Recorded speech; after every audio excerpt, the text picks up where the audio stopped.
एक बात और हम कह दें,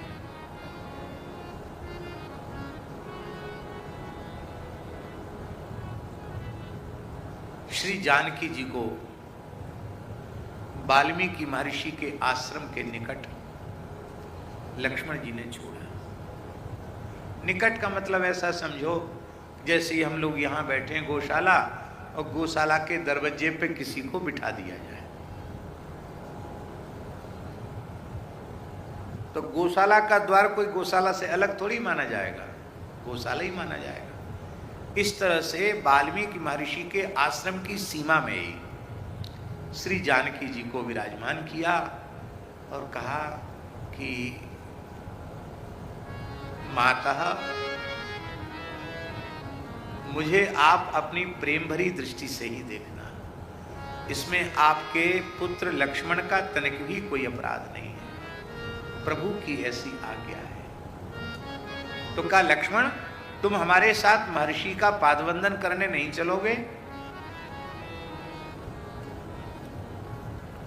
अरे तुम्हारा तो कर्तव्य कि वहां हमको व्यवस्थित करो किसी कुटिया में, और सब काम ठीक ठाक हो जाए तब तुम जाओ, यहीं छोड़ के जा रहे हो।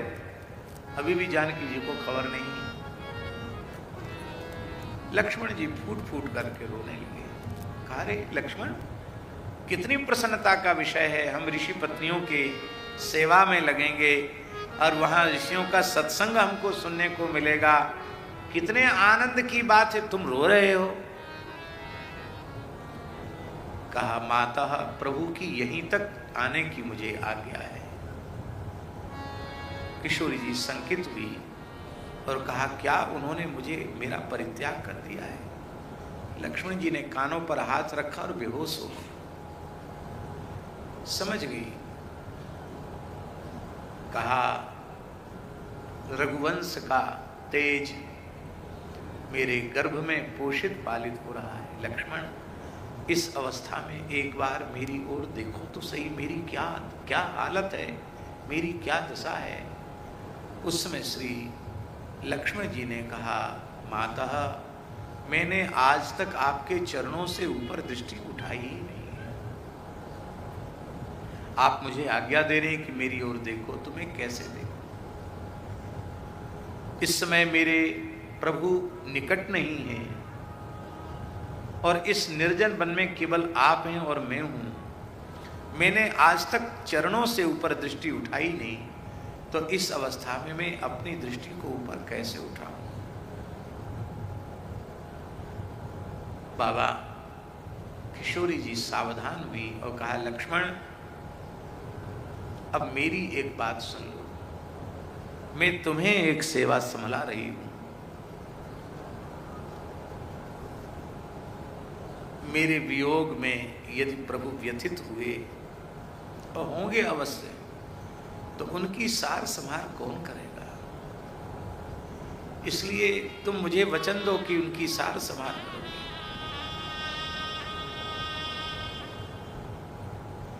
कहीं मेरे वियोग में व्यथित होकर के वो अपने आन्निक कृत्य न छोड़ दे, संध्योपासन छोड़ देंगे, अग्निहोत्र छोड़ देंगे, दरबार में जाना छोड़ देंगे तो और अधिक निंदा होगी, फिर आदर्श चरित्र की स्थापना नहीं होगी।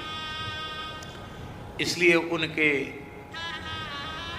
धार्मिक क्रियाकलाप प्रभावित न हो, मेरे विरह में प्रजा की सेवा प्रभावित न हो, वे राजधर्म का त्याग न करें, भले ही उन्हें राजधर्म के पालन के लिए सब कुछ त्यागना पड़े, पर वे राजधर्म का त्याग न करें, क्योंकि मैं सब कुछ सहन कर सकती हूं, पर अपने प्राण जीवन धन श्री रघुनंदन की अपकीर्ति में सहन नहीं कर सकती।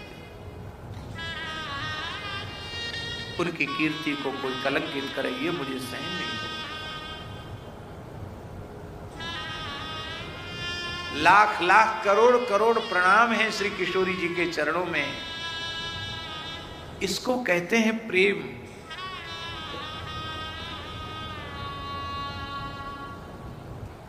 एक बार भी तो कुछ कह सकती थी राम जी के लिए अट्टपट, लेकिन अपनी चिंता न होकर उनकी अपकीर्ति न हो जाए, इसकी बड़ी चिंता है।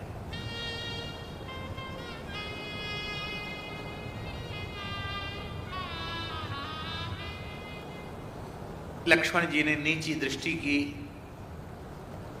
किशोरी जी के चरणों में मस्तक रखकर प्रणाम किया, परिक्रमा की और रोते हुए लक्ष्मण जी गंगा पार करके रथ खड़ा था, रथ पर बैठ गए।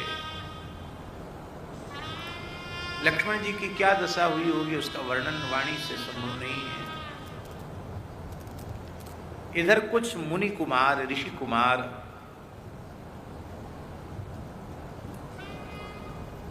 खेलते हुए वहां आश्रम की सीमा में पहुंचे थे, तो उन्होंने देखा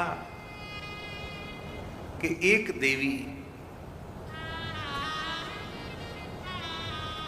अपने श्री अंग कांति से संपूर्ण आश्रम को जगमग जगमग करती हुई मूर्छित अवस्था में पड़ी है।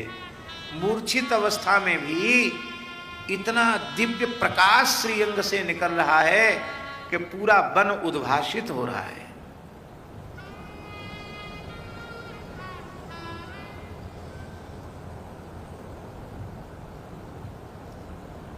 हंस हंसनी हृदयों में लगे हुए कमल नाल के सहित तोड़कर उनके जल का सिंचन कर रहे हैं। पक्षी अपने पंखों से छाया कर रहे हैं। इस विचित्र दृश्य को ऋषि कुमारों ने देखा तो वे महर्षि वाल्मीकि के निकट पहुंचे। उन बालकों को अत्यंत कौतूहल से भरा देख करके महर्षि ने पूछा, बटुको, बालको, तुमने कोई आश्चर्यजनक घटना देखी है? बालकों ने सारा वर्णन किया और ये वही क्षण है जब महर्षि के मुख से मां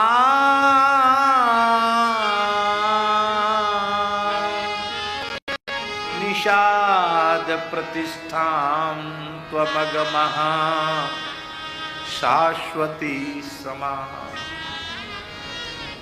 यत क्रौंच मिथुनादेक मवधी काम मोहितम। श्लोक निकला और फिर ब्रह्मा जी आए। ब्रह्मा जी ने कहा कि तुमने ही श्लोक की रचना की है। धरती पर इसके पूर्व कोई पंक्ति छंदबद्ध कोई काव्य नहीं। ये प्रथम काव्य की पंक्तियां आपके ही मुख से निश्चित हैं। आपके ही मुख से सरस्वती प्रकट हुई है। भगवान श्री राम के लोक मंगलकारी चरित्र के लेखन और गायन के लिए आशीर्वाद दिया है कि तुमसे कुछ भी अविदित नहीं रहेगा, सब कुछ तुम्हें विदित हो जाएगा। किसके मन में क्या बात है वो भी तुम्हारी समझ में आ जाएगी। इसके बाद नारद जी आए।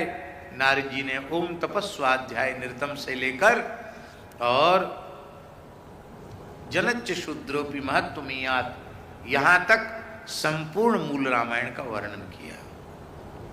यहां तक का काम हो चुका था। अब महर्षि पूरे रामचरित्र का अनुसंधान कर रहे थे। अब सोच रहे थे कि हम कहां से लिखने का उपक्रम करें। तब तक बटुकों ने आकर के यह सूचना दी। महर्षि का हृदय करुणा और प्रेम से भर गया। उनके मन में आया ये किशोरी जी नहीं, वस्तुतः राम जी की करुणा, श्री राम जी की कृपा, श्री राम जी की अनुकंपा, चरित्र नायक की दया ही श्री किशोरी जी के रूप में आई है। क्योंकि रामचरित्र इतना अद्भुत है, इतना उदात्त चरित्र है कि मेरे जैसे सामान्य व्यक्ति में लिखने की शक्ति कहाँ है। श्री किशोरी जी की नखमणि चंद्रिका की छटा में उनके चरण की श्री चरण नखमणि कांति की दिव्य ज्योत्सना में ही मैं श्री रामचरित्र का लेखन करूंगा। क्योंकि रामचरित्र की सूत्रधार तो श्री जानकी जी हैं। इसलिए महर्षि वाल्मीकि ने कहा कृत्स्नम रामायणम प्रोक्तम सीतायाश्चरितम महत् हमने संपूर्ण रामचरित्र कहा है, पर ये रामचरित्र की महानता, दिव्यता, जो उच्चादर्श है, उसके मूल में श्री जानकी जी का महात्म्य है। सीतायाश्चरितम महत्, सीता जी का चरित्र महान है, राम जी से भी महान चरित्र सीता जी का है, अथवा राम जी के भी चरित्र को महानतम चरित्र के रूप में सुप्रतिष्ठित करने का श्रेय श्री जानकी जी को है, दूसरे को श्रेय नहीं, जानकी जी को इस बात का श्रेय है। और बिल्कुल स्पष्ट है, हम अपने मन से एक वाक्य भी नहीं बोल रहे हैं। महाराज जी वाल्मीकि रामायण में लिखा है, प्राद्रवत यत्र मैथिली। प्राद्रवत, कोई संस्कृत भाषा के थोड़े बहुत पढ़े लिखे हों तो अर्थ बता में, प्राद्रवत माने क्या होता है? बोल। प्राद्रवत माने होता है महर्षि चलकर वहां तक नहीं पहुंचे, प्राद्रवत प्रकर्षेण आद्रवत, दौड़े। प्राद्रवत माने होता है महर्षि वाल्मीकि दौड़े।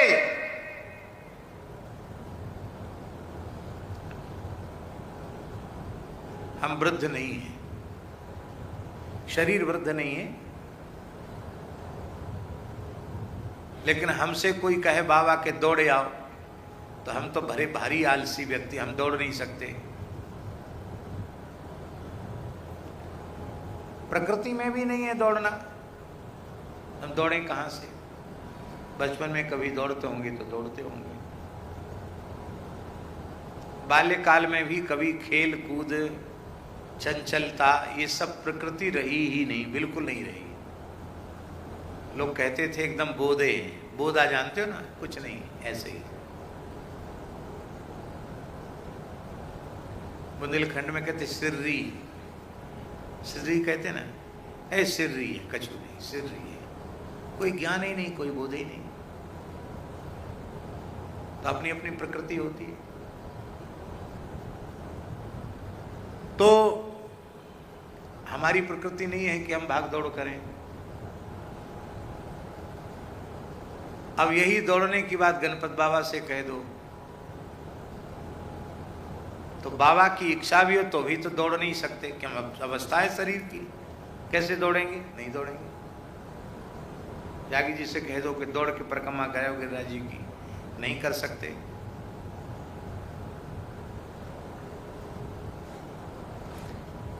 महर्षि वाल्मीकि की तो लाखों वर्ष की अवस्था है,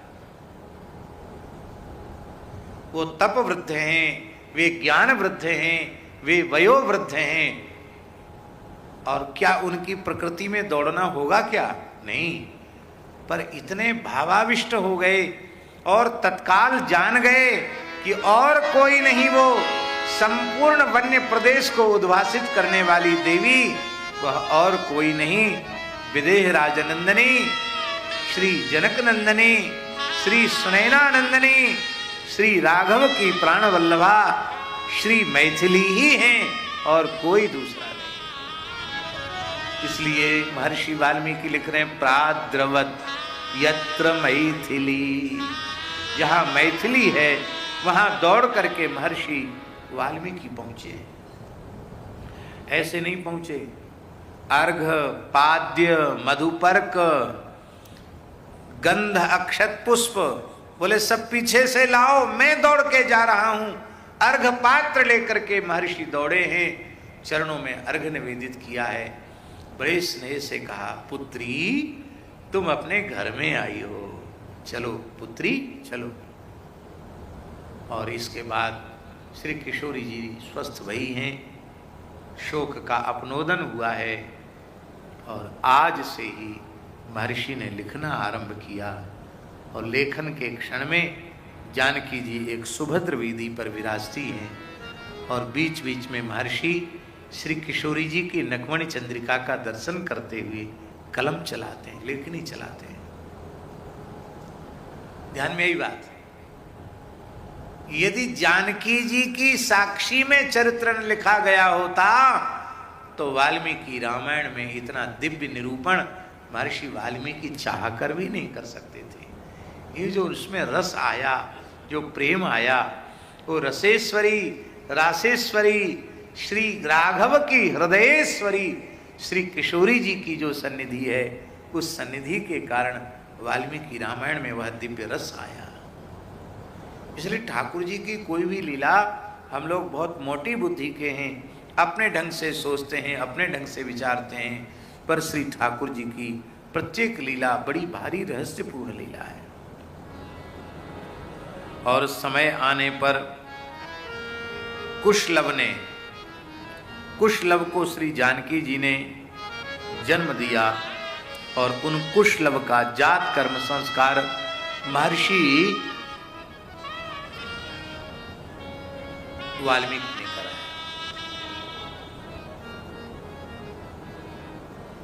कितनी व्यवस्था है, आगे पीछे नहीं, एकदम मर्यादा, पूरा क्रम।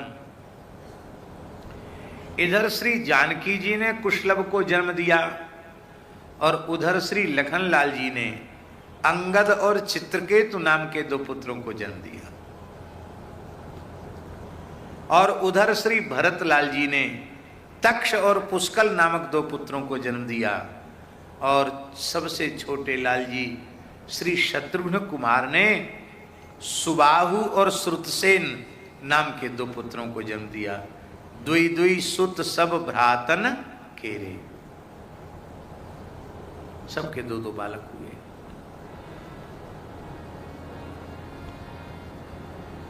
ऐसा नहीं कि कुशलभ के जन्म के पहले अंगद चित्रकेतु का जन्म हो जाए, तक्ष पुष्कल का जन्म हो जाए, सुबाहु श्रुतसेन का जन्म हो जाए। श्री वृंदावन बिहारी लाल की जय। आओ पधार। जय जय श्री राधे।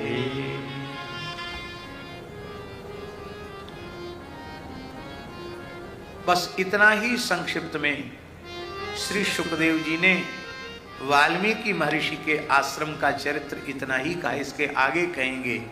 लेकिन बीच में श्री सुखदेव जी महाराज ने वर्णन किया कि भरत जी ने दिग्विजय किया, गंधर्व अपनी सीमा का अतिक्रमण करने लगे थे।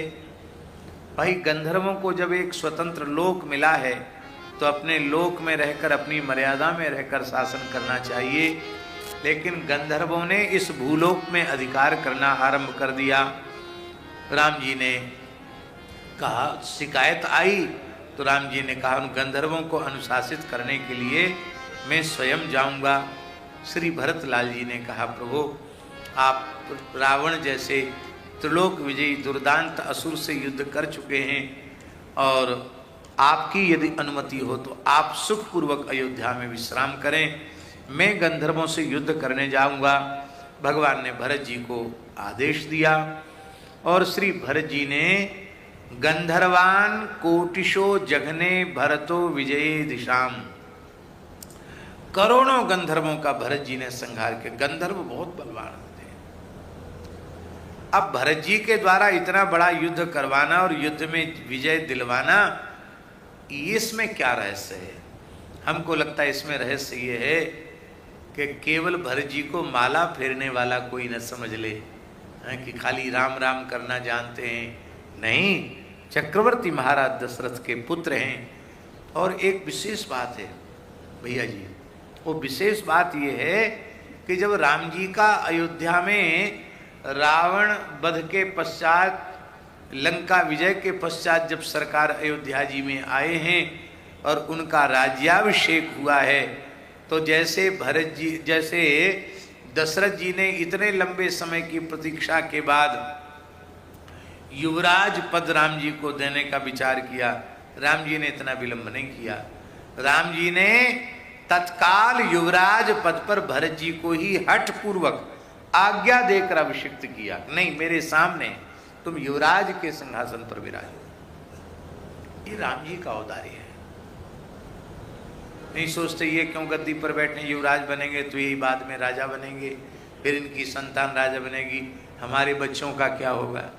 ऐसा सोचें तो काय बात के राम जी, यही नहीं सोचते हैं, इसलिए तो वो राम जी हैं। इसलिए लोकाभिरामम श्री रामम भूयो भूयो नमाम्यहम, ये राम जी का लोकाभिरामत्व है। बाबा यहाँ ऊपर आ जाओ, ऊपर विराज जाओ, और नहीं तो यहाँ सामने आ जाओ।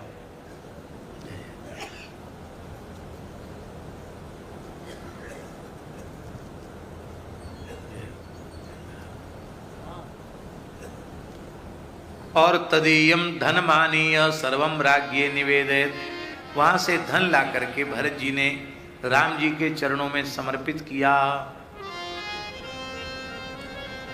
अब आगे का चरित्र है। इधर यमुना जी के तट के पश्चिम दिशा के कुछ ऋषि महर्षि वे अयोध्या पहुंचे और भगवान श्री राम के दरबार में पुकार की कि प्रभु, एक रावण तो आपने मार दिया, पर एक रावण ब्रज में निवास कर रहा है, उसका नाम है लवणासुर। सारा ब्रज सूना हो गया है।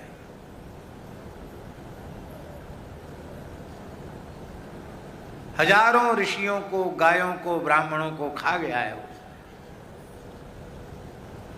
सैकड़ों किलोमीटर की भूमि निर्जीव हो गई है। बहुत क्रूर कर्मा है।